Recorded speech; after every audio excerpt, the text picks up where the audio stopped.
So with Crimson Desert being as massive as an RPG as it is seeming that mounts are going to play a pretty pivotal role in your overall progression, especially as you get much deeper into the game. Because when the game was originally being revealed, we pretty much only had footage of the player on a horse, which is kind of your base mount, and then on a flying dragon, which we really didn't know if that was a mount you could use as much as you want, or if it was for some specific quest or mission or event. But now recently we've actually gotten more information and footage on a handful of additional mounts, and it seems like mounts are actually going to play a pretty big part in your progression as you unlock more and different mounts. And as you get much deeper into the end game, the developers are using some of these mounts as rewards for kind of getting that far into the game, because they are just going to be ridiculously strong. And a lot of this information and footage does come from a more recent IGN exclusive video on the game, so I have that linked in the description. But starting off with the most basic mount, that seems to be a horse. We've seen this from some of the first reveals, and continuing with a lot of the gameplay, we've seen players pretty continuously on horses. It seems like they are going to be that base mount you can use pretty much whenever you want. We also have seen players use these horses for mounted combat, so you can just use your weapons off the back of them. I think specifically we've only seen them using their two-handed weapons, because in Crimson Desert it's seeming like you're always going to have a one-handed weapon and a shield, and then also a two-handed weapon always equipped. So maybe you can only use your bigger two-handed weapon when you're on a horse. Not 100% certain on that, but you are able to partake in combat on horseback. And then for these next couple of mounts, we don't know if these are considered to be like one tier up, or if these are just mounts you can go to different parts of the game to obtain. The next one, it sounds like you have to specifically go to maybe a faction or a people that would normally be taming these creatures, and this is a bear, so you're able to get this big black bear. Potentially there'll be other types of bears you're able to get. And what's kind of interesting about this is the most early mount we have seen actually having mount abilities in combat, but as we'll see when we get into the more endgame mounts, those more endgame mounts do actually have keybinds on your screen showing you what buttons you have to press for their different abilities. But this bear doesn't seem to have that, even though we have footage of this bear swiping enemies in front of them, so you can just run up and start attacking things with the bear. It may be that these more basic ground mounts don't necessarily have abilities, but you kind of have basic attacks, so you can just go up and like claw or swipe enemies. And my presumption is also that if you're on a mount that you can attack with, so this bear you can walk up and swipe things, that you probably won't be able to use your weapons on the back of that mount as well. It would make sense that they are taking the abilities you would normally use to use your weapons on the back of, say, a horse, and then just making those weapons use that mount's kind of basic attacks or swipes in the instance of this bear. And we also don't know how these different things are going to work in terms of their health bars. Is it going to be a thing where it's just your health bar? If the mount you're on gets hit, you take the damage? Are these mounts going to have damage? Are they just going to kind of not have a health bar, but if they take enough damage, it kind of knocks you off and they disappear? There's a bunch of different ways they could go about this, but going into these bears, you can just walk up and start swiping enemies with them. It'll probably be somewhat strong for attacking enemies, as it is an actual bear. Then the next mount we get to take a look at was also in a completely different region than we've seen anything else. That seems to be more in the desert, and this is essentially a velociraptor. I also do like how this isn't just like a skin velociraptor, which is how dinosaurs are more often shown, and it has all of the feathers, which is kind of more of the accurate representation of what a dinosaur would actually be. This seems to just be another ground mount. We don't get to see this one in combat or attacking anything, but presumably because you are riding what is legitimately a dinosaur, you'll probably be able to attack with this as well. And I'm also presuming that these are going to have different things that they are good at. So maybe the bear is just much tankier and you're able to use it in combat much more effectively for kind of a lower tier amount. And then maybe the velociraptor is just much better at general speed. Maybe you can use it in combat, but maybe it's just much better for actual movement. But then we start to get into what are the seemingly much more endgame mounts. So what one of them being a dragon. In this video, they do mention that this specific dragon is actually named. I'm not sure if that's going to be a thing where you do this one specific quest and you get this named dragon and that's the only dragon in the game you can get. We have seen different types of dragons and I think wyverns in different gameplay, just not specifically with the player riding them. But some of the most early footage we've gotten of Crimson Desert did have somebody riding on a dragon back when the trailers and gameplay were incredibly laggy. So even back then, they knew they wanted you to have mounts so you could do combat on. But with this much more recent footage, we get to see the player riding around on a dragon, and they have two abilities being Fire Breath and a Fireball.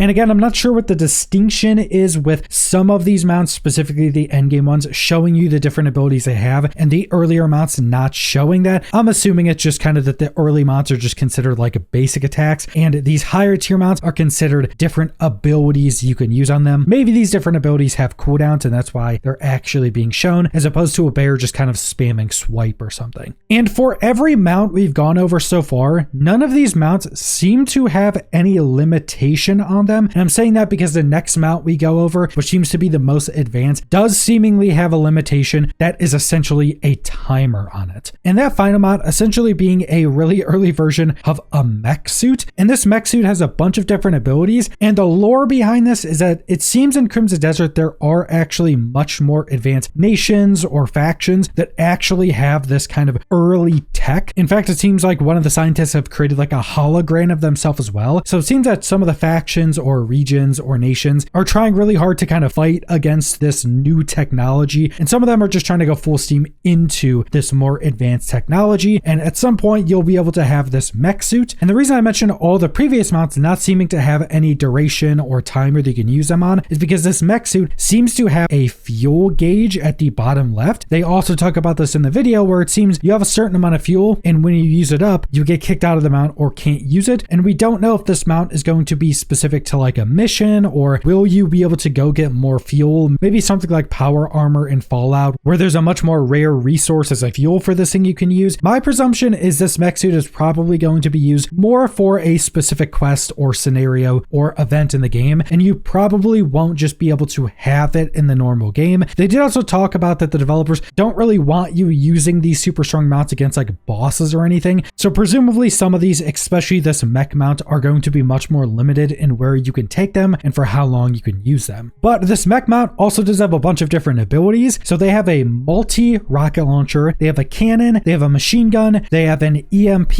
and then they have an accelerate button, which I'm assuming may be more like a charge or some jump forward, something like that. This thing does seem absolutely crazy. Also, the multi-rocket launcher is like a lock-on rocket launcher where you lock on a bunch of your targets and it shoots out volleys of rockets to them. And based upon the footage and how many enemies they're destroying with this thing does seem like something you're going to get in and just destroy everything. That's another reason why I'm presuming this is for some very specific thing and isn't going to be a mount that you can just use in a bunch of content. It's probably going to be limited to a certain area. And again, you'll have the fuel gauge and after that, you'll probably be done with it. And outside of all these different mounts we've actually gotten a look at, I'm presuming there's going to be a lot more, especially when we look at the more creature mounts that seem to be things you can use a lot more of the time, like the bear or the velociraptor, because it seems like you have to go to different factions and specific regions to get these different mounts. I'm presuming in every like different faction or different region, there'll be a different mount you can try to go and get, probably through some quest line and probably winning over the favor of specific people that teach you how to use that thing. And I do think these are pretty cool as rewards for getting like a big quest completion or completing a full quest line and then getting at the end and getting this kind of power up of now you have a bear mount instead of your horse. You can just use this bear as your mount. Also, you can start combat with it and go swipe things, but also presumably most of these will not be usable on the vast majority of bosses. Maybe there'll be some more kind of open outdoor bosses that you're able to use some mounts on, but I'm presuming they don't want you using almost any of these mounts on most of the bosses unless it's something very specific that they want you to use the mount for.